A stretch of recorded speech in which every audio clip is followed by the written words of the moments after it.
I'm Michael Peters, sports editor of the Tulsa World, sitting alongside columnist Dave Sittler, here for another edition of Sports Extra on Demand. It's a post-Bedlam, pre-bowl edition, and it was quite a bedlam if you're a fan of Oklahoma State.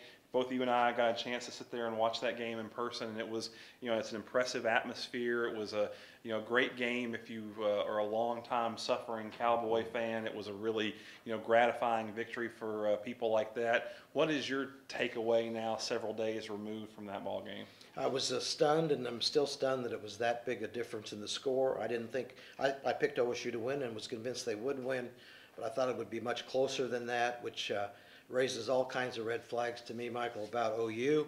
I don't know if this show's long enough for us to talk about all of those, but there's obviously some problems at OU, and they're not all just because of injuries. Yeah, I guess the old joke where they say that they opened up a can of quit a little bit on Saturday night. And so, I think it was very telling to say we have one of our better defensive players, and the reason he didn't play in the game is because he didn't want to play in the game, basically, was what Bob Stoops said about Ronnell Lewis after the game. And it was interesting. And like I say, I think, I remember talking about, I remember the year the Cowboys started 6-6 and ended 6-10. I guess that might have been Switzer's last year in Dallas. And I remember writing a story that said, well, apparently playing for pride is overrated. And I guess playing for a Big 12 championship when you think you're going to win the national championship is overrated, because obviously that did not hold any weight for that team on Saturday night, it didn't seem like. No, it was just, it was kind of strange to see them come out before the game, OU, and try to taunt OSU. And the fact that Travis Lewis is prancing around there because he made a tackle when they're down 34 points, things like that tell you that I just think a lot of people in that program have gotten too comfortable. And I can see that. Yeah. And that goes from the players to the coaches, and so then that gets into, will Bob Stoops fire his first ever? He's never fired any assistant since he's been there. I would think that if he has a chance for his brother Mike to come back, my guess would be that Willie Martinez, the secondary coach, probably should be looking for a job, because Mike's specialty is the secondary. And I don't know. Some days I think he's going to come back. Some days I've wondered, why does he want to come back? Right. Like I said, it's a tough situation for Stoops to be in, because whatever decision he makes is probably going to be the wrong decision depending on what side of the fence you fall on. But we spent a lot of time about Oklahoma, and Oklahoma got hammered. So maybe to the victor go the spoils, to the victor go the conversation. Great win by Oklahoma State. It was a really, I think, will it be a pivotal victory? Maybe, but we won't know that maybe for several years down the line. But for that one night, it was a great win. Gives them their first Big 12 championship, gives them a chance to go to a BCS game, maybe not necessarily the game that they were hoping for, perhaps after that game was over with. But it was still kind of a signature win for Mike Gundy right now. Hey, you can write him his check now. Let's go. We can negotiate his contract and give him his money. But what would your takeaway on Oklahoma State's kind of effort, and maybe where this falls in importance for their program? I think it could be the biggest win ever. Now, Pat Jones, the former coach there who coached Mike Gundy, I know him very well, and I've debated with him very much. He says there is no way OSU will ever catch up with OU, and he always points the team that won 47 straight. I think that's ludicrous. I think Florida State, one time, they said that could never happen with them in Florida. They proved you wrong. Now, I think a good sign right away in my argument is that 2 or 3 days after the game, OSU got a big-time recruit that OU wanted, a tight end. All right? Would they have got him if they'd lost? I don't know. But there's a prime opportunity for them right now in recruiting, and the fact that OU's struggling a little bit. But let's see if they're wise enough to give him a contract extension. I'm hearing different kinds of things about that, Mike. Well, and that stuns me now. Yeah, we'll see. I think now it's time it's time to go to work now. Although Mike Gundy does need to be somewhat reasonable in how he, what he's interested in.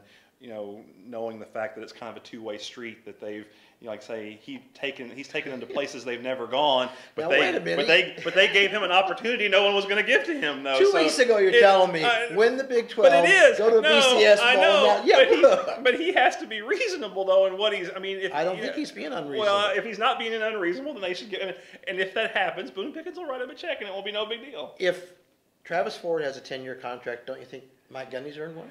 Maybe. I don't know why you would have given Travis Ford a 10-year contract. That's a very good point.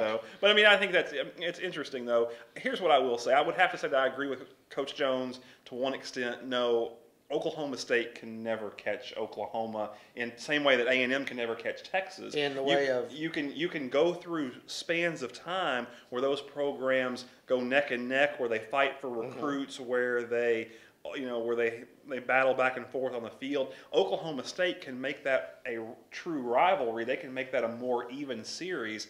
But at the end of the day, when you go to sleep at night, Oklahoma is always going to be Oklahoma. Oklahoma is always going to have a higher national profile, I think. And perhaps it can change. I mean, I guess, let's see if 10 years from now we're still talking about Oregon, then maybe then Oklahoma State can be that way too. Maybe we can get away from where power teams are always power teams and the power structure always stays the same, just much less with Alabama. And like I say, if it was, Penn State, if it was Ohio State, if it was Michigan, if it was USC, if it was Texas, if it was Oklahoma, they might have passed Alabama. Yep. But Absolutely. if it's Oklahoma State, if it's A&M, if it's Baylor, if it's Washington State, if it's Illinois, if it's, those teams, if it's Mississippi, if it was Auburn 13-0, those teams aren't going to pass because that's just sort of that's the system, and that's how it's built, and that's why Oklahoma does have a huge built-in advantage. And that's why the system sucks. That's true. But as far as tradition, obviously, I mean, we'll both be long gone before OSU will ever catch them in tradition of, what they say, win 66 straight games, then right, we'll talk. Exactly. But I guess you don't buy my example of Florida State, Florida. That's okay. No, because those programs aren't. No, Florida's not on the level of OU. Well, there aren't a long time where they've been, like I say, because I just don't think even in the A&M Texas situation it would ever. A&M had a great stretch in the 80s and 90s where they made that rivalry more of a rivalry and made it a close game and made Texas worry about them. But Texas is still Texas, and so as soon as Texas went and hired a good coach, they became Texas again just like that. Same way when Oklahoma hired a good coach, they became Oklahoma again just like that, even though they spent 3 or 4 years being just your run-of-the-mill program. I would have been very interested to see what would have happened to Oklahoma State during the Blake Snellenberger fiasco, the years in the wilderness. If Oklahoma State could have jumped it then, really in recruiting and wins, and if they'd have had the facility they have now, it would have been a whole different It really story. would have. But there's still, this gets back to Gundy. You've got to give him credit. He's done everything they've asked him to do. Yeah. It wasn't him that kept them out of the national championship game. It was some really strange voting. No, it's a tough system. And like I say, the system, it's bad for Oklahoma State, but it's been bad for every team that's been in Oklahoma State's position over the last 3 or 4 years. It'll never change until there's maybe perhaps a +1, until there's perhaps a playoff system, and it's unfortunate that it's that way, but that is the system we're left with, and it's just unfortunate that this year Oklahoma State was the team that got caught up in it. People wanted Alabama to be in that game, and because I didn't either, but because some people did, they found reasons to get Alabama in that game. Yeah, like all of ESPN. Right. It's just another problem. That's what a playoff would solve. Even if we had a +1 this year, look at what that could be. Alabama, OSU, Stanford, LSU, and then the winner. One game. Yep. And I think that would be good. And like I say, I know apparently Mr. Hancock, who's from here, who's apparently an extremely nice man. He is. But his shtick is tired, and it's terrible. And to continue to say things to try to elevate that system, which I'd just be happier if they would come out and say, here's the deal, it's a power system created by the power brokers of college football that is meant to keep the power teams in charge and meant to keep bowl games, bringing in money. That's what it's for. That's why we're doing it.